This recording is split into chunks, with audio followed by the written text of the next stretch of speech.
We showed the film to our financiers at Universal Picture in a rough cut without the music. I had to turn around and say, what do you think? And the response from one of the executives was, it's okay. That was about it. Johnny Williams' score was not in there. The shark should be represented by something in sound or in music, probably music, because there's no sound underneath the water. I expected to hear something kind of weird and melodic, you know, and it looked kind of tonal but eerie, and but I thought maybe some kind of driving thing in the bottom of the orchestra might indicate the mindless attack of the shark. Boom, boom, boom, boom, boom. And what he played me instead with two fingers on the lower keys was dun, dun, dun, dun, dun, dun, dun, dun. And Stephen said, is that all? And Johnny said, yeah, that's it. One could alter the speed of this ostinato. It could be note, note, note, note. Any kind of alteration of speed to very slow, very fast, very soft, very loud.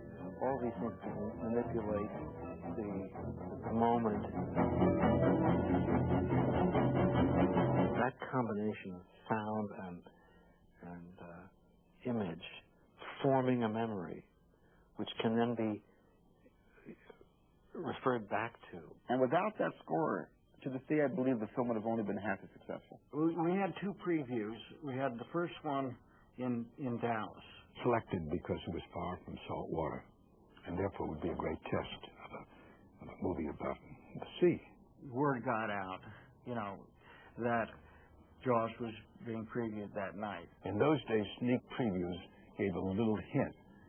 I think this one said a big fish story or something on the marquee. There was the damnedest crowd I've ever seen. The Universal executives were astounded. They said, my God. And we went in and our hearts were in our throats until we heard the first screams.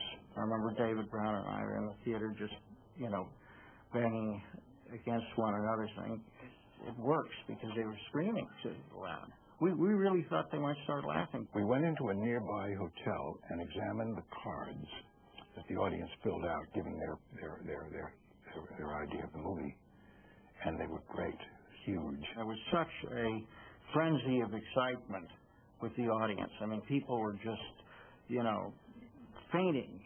We took it then to Long Beach, California, a American Navy base, and it played the same way there.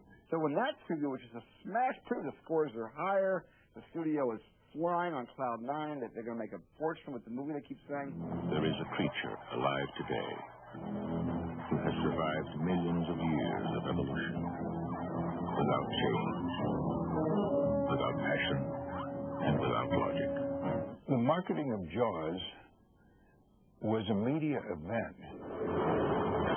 We thought of all kinds of shark-related things. We made up a list of do's and don'ts, all these things that would create interest and additional conversation. Maybe too intense for younger children. For some reason that we'll never understand, there were a series of shark sightings and attacks. It lives to kill. Every shark attack was attributed to our public relations people. A mindless, eating machine. And then accidentally, there was a great white shark on the cover of Time magazine because somebody had gotten bit in San Diego. We didn't stage that. It will attack and devour anything. I think the success of that film was due to an amazing coordination of everything that happened. The publicity happened right, the book was published, it was co-hyped by the movie company. From the best-selling novel, Jaws. Lifeguards were falling asleep at their stations. Nobody was going in the water. But they were all at the beach reading the book. See it before you go swimming. And that notion of selling a picture as an event, as a phenomenon, as a destination, was born with that release. My husband keeps citing this as the movie that changed the way movies are made and got us to where we are today, which is, if it's not a $100 million movie, it doesn't get the kind of support it needs from the studio. Jaws was a historic film for many reasons, and one of the reasons which survives to this day, for better or for worse, is the notion of a summer blockbuster film. It was a good thing at the time. It's an awful legacy to now have everyone used to an enormous hit-you-over-the-head television campaign which cost so much money. Today's blockbusters, they come out, even Stephen's Lost World had a couple of weeks as number one and was replaced by something. We stayed all the way through the summer as number one all the way through. When I saw Jaws, I forgot that I was in the movie. And that's the trick. Not only did I forget, I was sitting up in the balcony, and I was as swept up in this story as if I'd never heard it. I didn't know what was coming next. It scared the crap out of me. I had two surfer sons when this movie was released. I love the ocean, but I'm still aware of my fear because of this movie.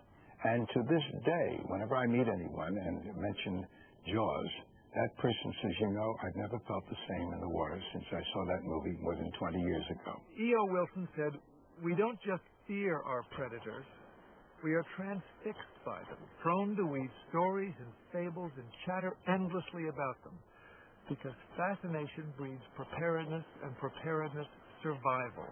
In a deeply tribal sense, we love our monsters. It's pride of species, you know. It taps into some very primal thing that all of our political correctness and awareness of the planet hasn't erased at all, and will never erase, you know. There is something about sharks that drives people crazy.